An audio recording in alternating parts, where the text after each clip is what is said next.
The Vancouver Whitecaps and San Diego Sockers in round one of the NASL playoffs. Game one in San Diego Wednesday and game two here on Sunday.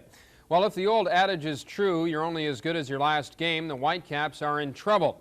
Despite dominating Saturday's game versus the Sockers, they lost. And these post-game comments may give you a better insight for what can be expected in the Caps' postseason play.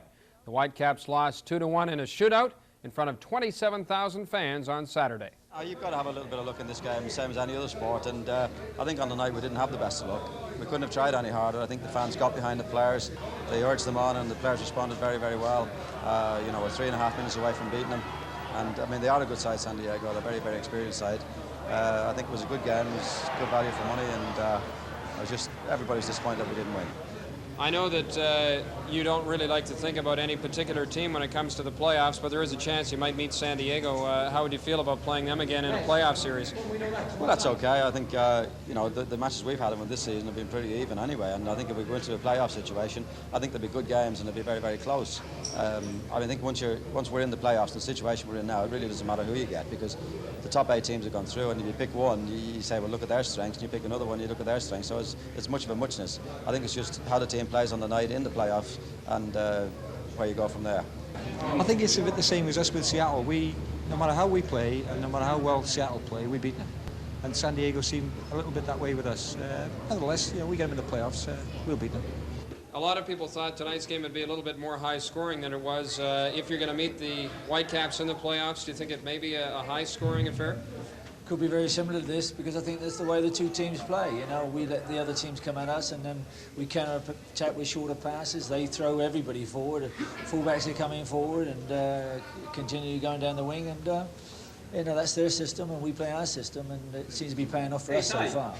Are you aware of the streak that you have going against the Whitecaps? You seem to be the one that makes the difference every time the Whitecaps play the Sockers. Yeah, it somehow seems this way. I saw tonight when Vancouver scored, and after about 7-8 minutes to go, I think they really had it wrapped up. But we came back, really, and I don't know, I said before, maybe the only way for them to stop us is maybe they buy me and put me on the bench behind Tino. I don't think so. In a rather complicated deal, the Vancouver Whitecaps have sold Peter Beardsley to Manchester United of the English First Division. United has until February to decide whether they keep Beardsley and pay the Whitecaps $625,000 or send him back for more seasoning. The Caps could make more if other parts of the deal prove fruitful.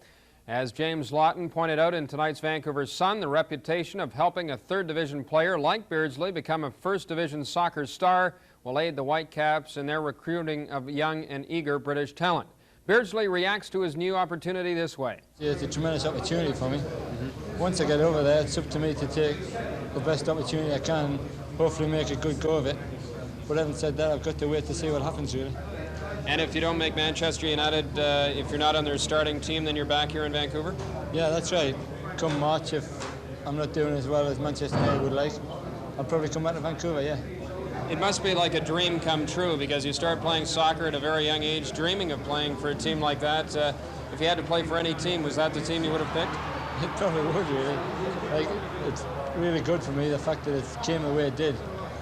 And it's a tremendous opportunity, and I've been so lucky. The Whitecaps have done really well for me, and I've had 2 tremendous years here. So hopefully, if I do well for Manchester, I'll get the opportunity there. But having said that, if I come back to Vancouver, it wouldn't be too big a sort of change, really, because they're both top-class sides. When did the whole thing start? When did you know that Manchester United was starting to look at you and maybe thinking about buying you? Not till really early in the week, to be honest. John come to me on Monday and told me that there could be something going on. And really, I haven't heard anything until sort of later in the week. And I've just known as early as most people, sort of fans know, really. So hopefully, if the deal does come off, I'll get the opportunity and hopefully I can grasp it.